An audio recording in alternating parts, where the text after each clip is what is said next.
Jujutsu Kaisen is back, and let me tell you guys already, it's absolute peak. Oh my freaking gosh. I miss Jujutsu Kaisen so much, if you couldn't tell. The fights, I really do like Jujutsu Kaisen's story, even if I have my own issues. The bad takes, the animation, all of it. I really love all of it. And that's why we're gonna get into it right away. If you're new to my page, I am an artist going to school for animation storyboarding. So basically what I do here is explain things about the animation that's both good and a little bit rough, and also break down what parts of the story is conveyed through its animation. Basically, I make content that shows I'm unemployed, but that's okay. If you like this kind of content, please make sure to leave a like and subscribe and ring that notification bell so you get caught up with the times I rarely post. And we're gonna get into it because there's so much I really want to talk about when it comes to this episode. First off, we just have to give our praise to series director Shota Goshizano. He was the series director of season 2 as well. And the reason why these two episodes are not only really special, but what's likely going to be this entire season is because we're actually going to see him a little bit unfiltered this time. You see, Goso has always been an incredible highlight director. Even before then, he was incredible. But when it came to JJK season 2, after Hidden Inventory, he couldn't really flex his direction in the same way because of the horrible production schedule. But I think that's going to be very different when it comes to season 3. And once again, while not perfect, these first two episodes are just incredible. Both storyboarded by Shota Goshizano himself,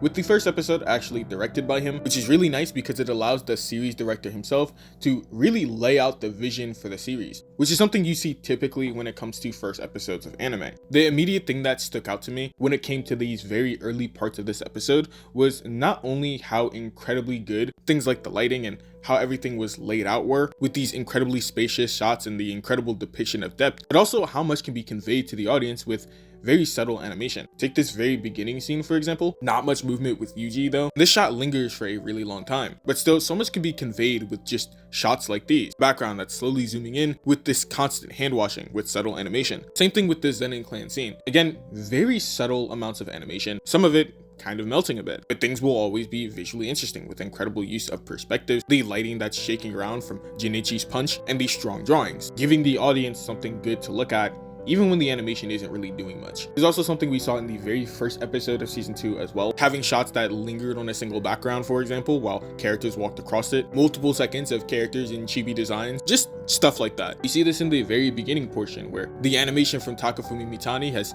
really good body mechanics, and for the most part I really like the animation. Then when Yuta finally comes after Yuji, you get this really long stretch of him just standing there holding Yuta's sword, which is really just one drawing, right? With a zoomed out scene of them just sitting there, then the blood that's looped coming down on both of the characters. It looks freaking sick, and it's something that shouldn't take too much out of the staff either. Next thing I'm gonna compliment is the drawing quality throughout both of these episodes. The animation directors, the people who are supposed to correct the drawings, were mostly people like Hiromi Miwa and Yosuke Yajima, the two new character designers. A lot of these drawings are clearly corrected by Yosuke Yajima with these sharp lines and blockier shapes, which is not only something that I really like about his drawings, but also something that I really like about the new designs for JJK overall. We've seen Yajima's drawings for a really long time, since the very first season of JJK, and he was a prominent animation director in JJK season 2. And what I love about all of his drawings here is these blocky shapes not only are just really pleasing to look at, they seem like they really do complement the art style that Gege kind of shifted towards in the back end of the manga. If you take this drawing from Yuji at the beginning of JJK, he has a more triangle-like face, and if you take this drawing from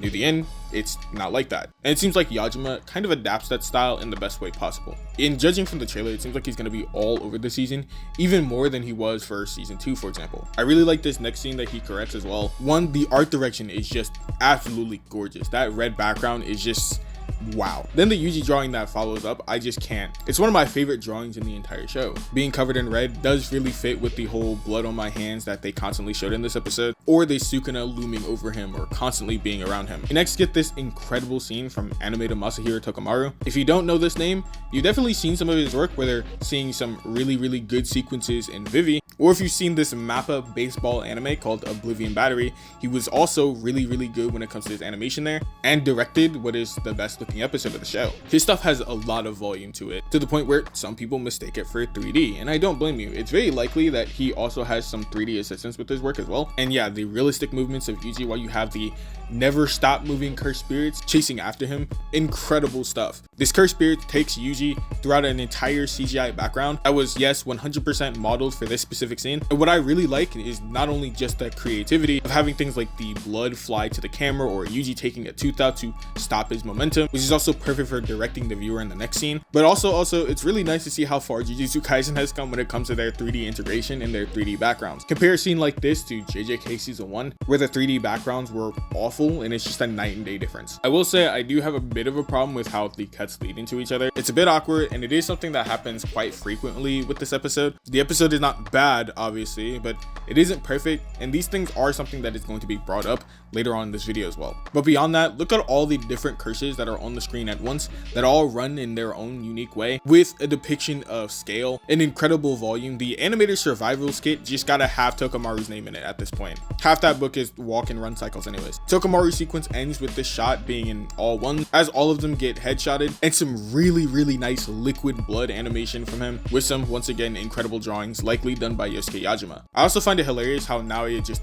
appears in this scene. The background is blurred out obviously, but the lack of movement with Choso at the bottom of the screen below the viewer's eyeline, and then the subtle input of movement naturally allows our attention to be drawn to where the screen wants us to be drawn to. This is something that Goso has done before with something like Chainsaw Man episode 8, where the lack of movement on this train station allows our attention to be drawn to when we see something enter the frame from the corner. Goso is a master at getting the audience to focus on what he wants you to focus on. I don't know what made Choso the guy for animators to just cook on. Naoya doesn't do this to Choso in the manga, but again, this already happened to Choso in season 2, where he also had an anime original fight with Kenjaku getting his ass whooped that didn't exist in the manga. Anyways, the perspectives are just incredible. I also love how the background is warped in a way when Naoya trips over Yuji. It also seems like he's not using his technique here. He is just fast at a base level, but he's also wary of Yuji because when he throws a rock, that forces him to use his technique. Yuta's curse energy engulfing the entire city is such a nice sight. 3D background madness as well. But yeah, not only does he look incredibly unsettling, I do like the scene where he lands on this building because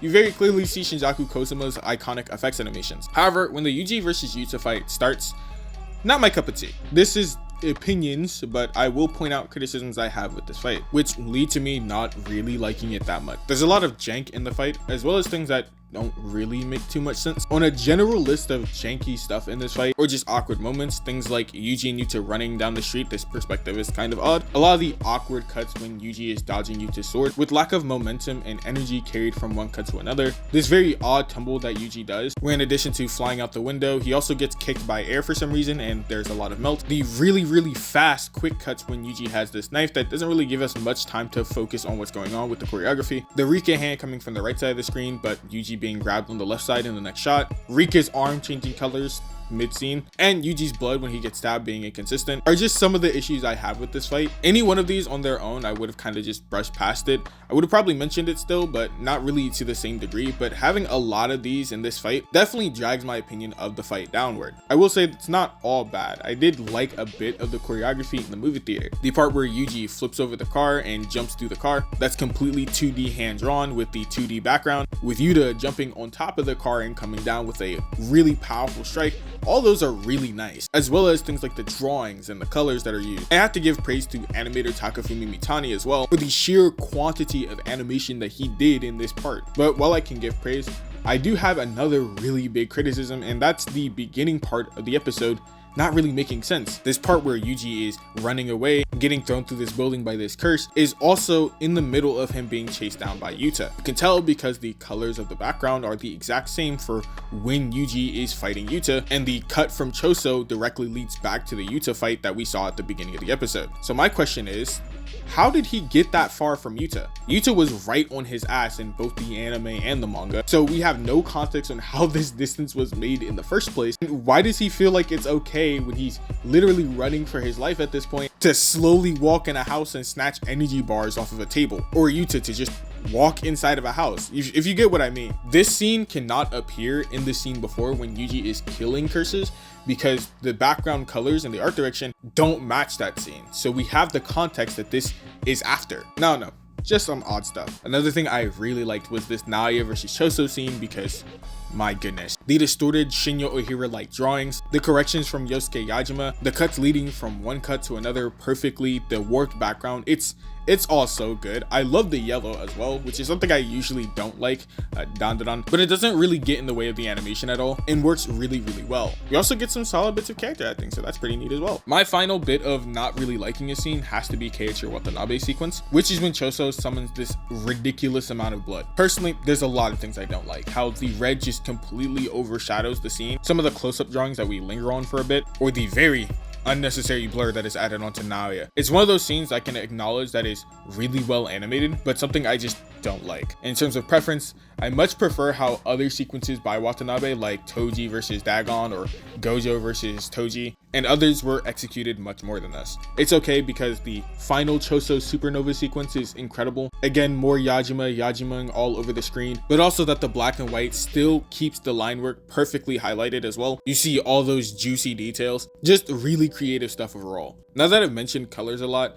one of my favorite things about the color seems to be an upgrade again from season 2. One of the best looking episodes of season 2 had to be Kazuto Arise episode 13, an episode that was really heavy when it came to its edge lighting. That was the main highlight of that episode, no pun intended. So seeing a lot of that stuff kind of apply to a lot of these scenes in JJK season 3 just adds to these drawings really nicely. And for the rest of these episodes, you still have some really good spacious layouts, really good shot compositions overall, incredible drawings, and some nice bits of character acting. I did expect these first 2 episodes to be a lot more polished, however, due to the fact that they're the first 2 episodes of the season. So it is possible that later episodes are being prioritized.